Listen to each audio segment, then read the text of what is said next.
سورت الفاتحہ. فاتحہ کا معنی ہوتا ہے آغاز، ابتدا، فتح، کھولنا.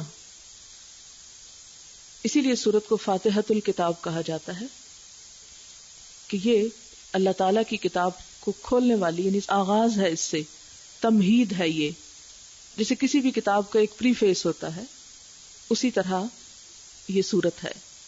اس سورت کے اور بھی نام ہیں، جیسے ام القرآن، قرآن کی ماں، ام القرآن، السبع المثانی، القرآن العظیم، الشفاء، الرقیہ وغیرہ وغیرہ. اسی طرح اس کو الصلاۃ بھی کہا جاتا ہے. الصلاۃ نماز جسے ہم کہتے ہیں، اس سورت کا نام الصلاۃ بھی ہے. حدیث میں آتا ہے قسمت الصلاۃ بینی و بین عبدی، میں نے اس سورت کو اپنے اور بندے کے درمیان تقسیم کر لیا. کیسے؟ شروع میں اللہ تعالیٰ کی حمد و ثنا ہے، الحمدللہ رب العالمین الرحمن الرحیم مالک یوم الدین، اور پھر اس کے بعد بندے کا حصہ، ایاک نعبد و ایاک نستعین، دعا، اہدنا الصراط المستقیم صراط الذین انعمت علیہم غیر المغضوب علیہم ولا الضالین، آمین. تو یہ وہ صورت ہے جس میں اللہ تعالیٰ اور بندے کے درمیان ایک ریلیشن ڈیولپ ہوتا ہے، اور اس ریلیشن کو یہاں واضح کیا گیا ہے کہ بندہ بندہ ہی نہیں جب تک کہ وہ اپنے رب کے ساتھ جڑا ہوا نہیں، یا اس کا شکر ادا نہیں کرتا، یا اس سے کوئی تعلق نہیں رکھتا. اور اس کی اہمیت میں اتنی ہی بات کافی ہے کہ آپ صلی اللہ علیہ وسلم نے فرمایا لا صلاۃ لمن لم یقرأ بفاتحۃ الکتاب، اس کی نماز ہی نہیں جس نے سورۃ الفاتحہ نہیں پڑھی، اور وہ مسلمان ہی نہیں جس نے نماز نہ پڑھی. کافر اور مسلمان کے درمیان فرق کرتی ہے. اور دن میں 5 دفعہ ہم نماز پڑھتے ہیں، اور ہر نماز میں کئی دفعہ سورۃ فاتحہ پڑھتے ہیں. گویا ایک دن میں سب سے زیادہ پڑھی جانے والی سورت سورۃ الفاتحہ ہے. اسی لیے اس کو جو پیچھے نام میں نے بتایا نا، سبع المثانی، 7 آیتیں جو بار بار دہرائی جاتی، دن میں کئی دفعہ دہرائی جاتی. اب ہم اس کے الفاظ کی تفسیر پہلے دیکھیں گے، پھر ہم اس کی آیات کو جائیں گے. الحمد، ال ناؤن یا اسم جو ہے اس کی 2 پہچان ہوتی ہیں، یا تو اس کے شروع میں ال آتا ہے، یا اس کے آخر میں 2 زبر 2 زیر 2 پیش آتی. اور اگر 2 زبر 2 زیر 2 پیش ہو تو وہ کامن ناؤن ہو جاتا ہے، اگر ال ہو تو وہ پراپر ناؤن ہو جاتا ہے، خاص. تو یہ ال جو ہے یہاں اس کے 2 معنی ہیں، خاص یا سب. اسی لیے آپ دیکھیں گے کہ جب الحمد کی تعریف کی جاتی ہے تو یا کہا جاتا ہے سب تعریفیں، یا کہتے ہیں خاص تعریف، تو دونوں ہی معنی درست ہیں. عربی کی اصطلاح میں کہتے ہیں اسے استغراق کے لیے ہے یا اختصاص کے لیے ہے. الحمد، حمد، ہے میم دال، کسی کی تعریف، فضیلت اور شکر کے لیے استعمال ہوتا ہے. رب، رے بے بے، رب پرورش کرنے والا، سسٹینر، کسی چیز کو پیدا کر کے اس کی ضروریات مہیا کرنا اور اس کو تکمیل تک پہنچانے والا. کسی چیز کو نمبر 1 پیدا کرنے والا، پھر اس کی ضروریات پوری کرنے والا، پھر اس کو مکمل کرنے والا، یعنی اس چیز کی تکمیل کرنے والا. اسی لیے رب کو عربی زبان میں کہتے ہیں رب، کسی چیز کو مسلسل ایک حالت سے دوسری حالت میں اس طرح نشو نما دینا کہ وہ حد کمال تک پہنچ جائے. وہی بات جو میں نے ابھی پہلے کی آپ کو وضاحت کے ساتھ. العالمین، ال تو آپ ہٹا دیجئے، اب اصل لفظ ہے عالمین. ال تو انگریزی کا جیسے دا ہوتا ہے نا، بک اور دا بک، تو اب ہر وقت آپ دا کا ترجمہ تو نہیں کرتے. اسی طرح قرآن پاک میں بہت سے ناؤنز ایسے آئیں گے، یہ یاد رکھیے کہ یہ فعل سے پہلے نہیں آئے گا، ورب سے پہلے کبھی ال نہیں آتا، ہمیشہ ناؤن سے پہلے آئے گا.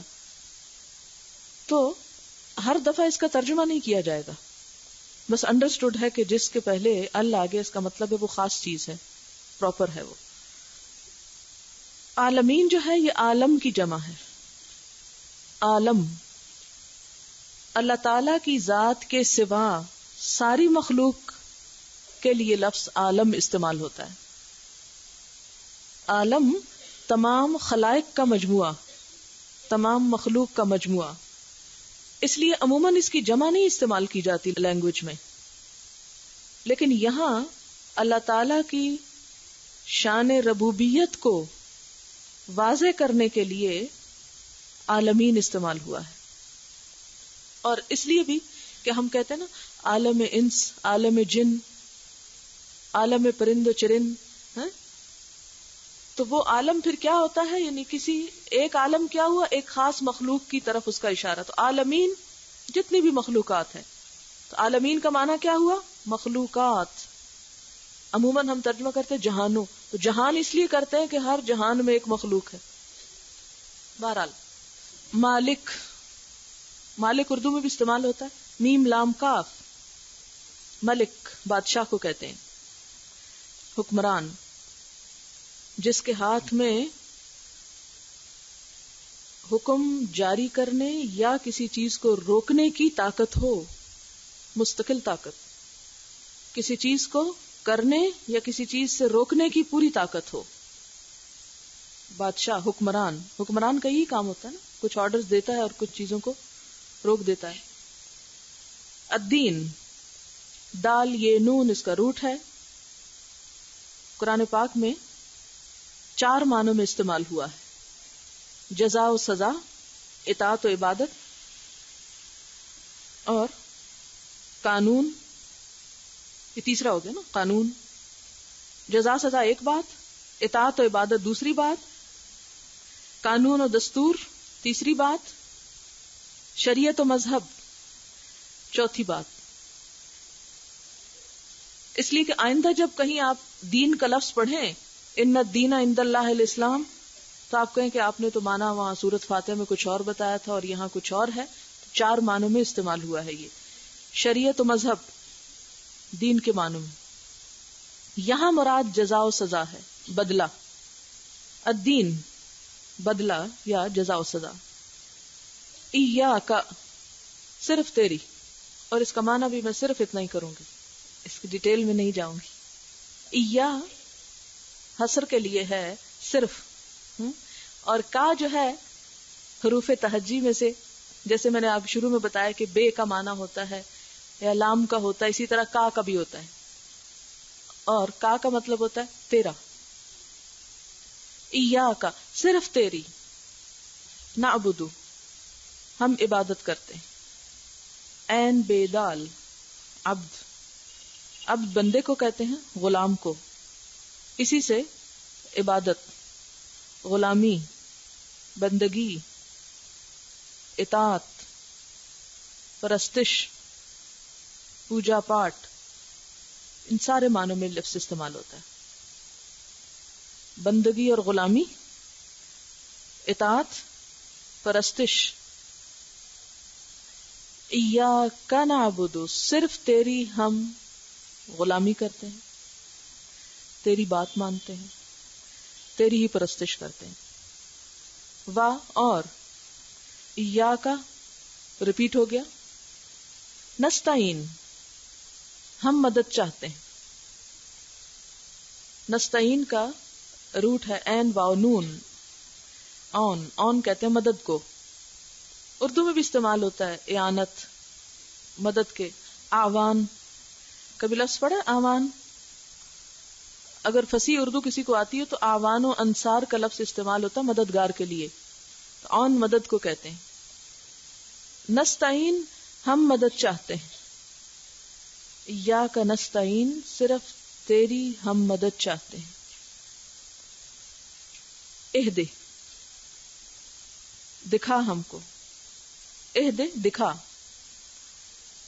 ہدن ہے دال یہ اس کا روٹ ہے.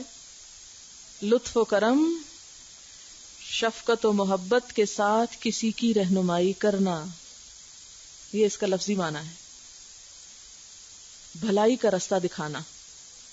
تو اہدنا عموماً ہم اردو میں کہہ دیتے ہیں ترجمہ دکھا ہم کو، تو ایسے ہی جیسے کسی کو اچھا دکھا تمہارے پاس کیا ہے، یہ وہ دکھا نہیں ہے.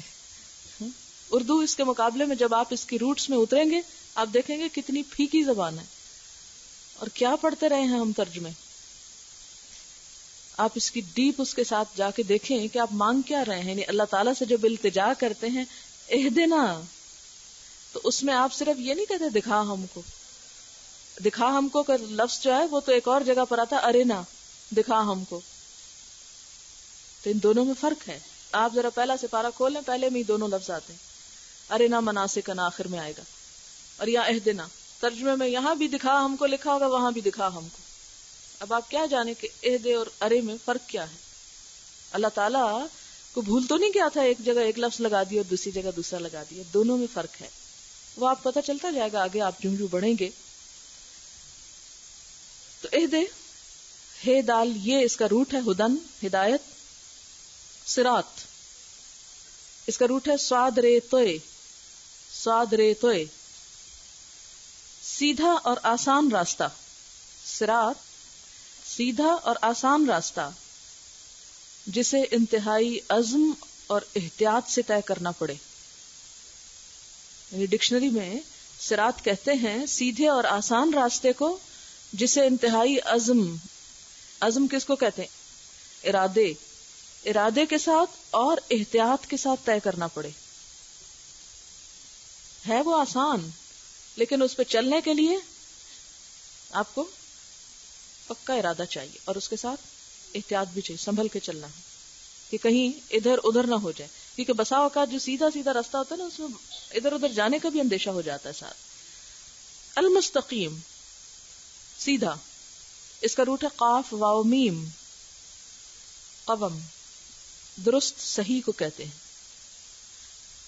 اچھا قیام کا لفظ بھی اسی سے نکلا ہے. جب انسان کھڑا ہو جائے، قیام کس کو کہتے ہیں؟ کھڑے ہونے کو قیام کرنا اردو میں استعمال ہوتا ہے یہ. اور جب کوئی قیام کرتا ہے تو اس کا مطلب کیا ہوتا ہے؟ بالکل سیدھا ہو گیا ہے نا. سب نظر آ جاتا ہے کہ انسان کی اصلیت کیا ہے، کتنا لمبا ہے، کتنا چوڑا ہے. المستقیم. صراط الذین راستہ ان لوگوں کا. اللہ زینہ جو ہے، اللہ زینہ بہت استعمال ہوتا ہے. مجھے یاد ہے کہ جب میں نے بچپن میں ناظرہ پڑھا تھا تو یہ اتنی دفعہ اللہ زینہ آتا تھا، تو اس کی ساؤنڈ بھی بڑی خوبصورت ہے اللہ زینہ. تو میں ہمیشہ سوچتی تھی اس کا مطلب کیا ہے، کیونکہ بہت ریپیٹیشن ہے اللہ زینہ کی. تو اللہ زینہ جو ہے یہ دو لفظوں کو دائیں بائیں جوڑ دیتا ہے. کبھی اللہ زی ہوتا ہے یہ، کبھی اللہ زینہ ہوتا ہے. یہ میننگ میں اگلے پچھلے کو جوڑ دیتا ہے، اس لیے اس کو اسم موصول کہتے ہیں. صرف کانوں کو تر کر لیں، بے شک یاد نہ کریں. اللہ زینہ وہ لوگ، وہ جو، یعنی پیچھے سے جوڑ رہے ہیں نا ہم بات کو، وہ لوگ جو جن کی پہلے بات ہوئی. انعمتا انعام کیا تو نے.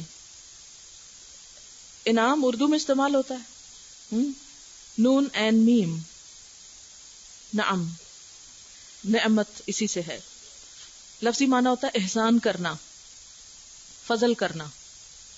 انعمتا احسان کیا تو نے، انعام کیا تو نے، فضل کیا تو نے. علیہم علیہم دو لفظوں کا مجموعہ ہے. ایک ہے علا اور ایک ہے ہم. علا کا مطلب ہوتا ہے اوپر. یہ لفظ دو حرفوں کا مجموعہ ہے لیکن کثرت سے استعمال ہوتا ہے قرآن پاک میں. تو ہم کا مطلب ہوتا ہے وہ. علیہم ان پر یا اوپر ان کے. غیر اردو میں استعمال ہوتا ہے نا کس کے لیے؟ کسی کو ایکسکلوڈ کرنے کے لیے، یعنی نہیں. نفی کرتے ہیں نا جب ہم غیر ایک طرح سے نفی کر دیتے ہیں، نفی کے معنوں میں، نہیں کے معنوں میں، سوا کے معنوں میں. المغضوب روٹ نکالیں بھلا اس کا. غین ضاد با غضب. غضب کس کو کہتے ہیں؟ غصے کو.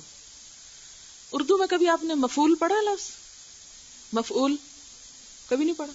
فاعل مفعول، اتنی گرامر مجھے پتا ہر ایک کو پڑھنی پڑتی ہے. فاعل مفعول تو جو اردو میں جیسے فاعل مفعول ہے نا، ایسے ہی عربی میں فاعل مفعول ہے.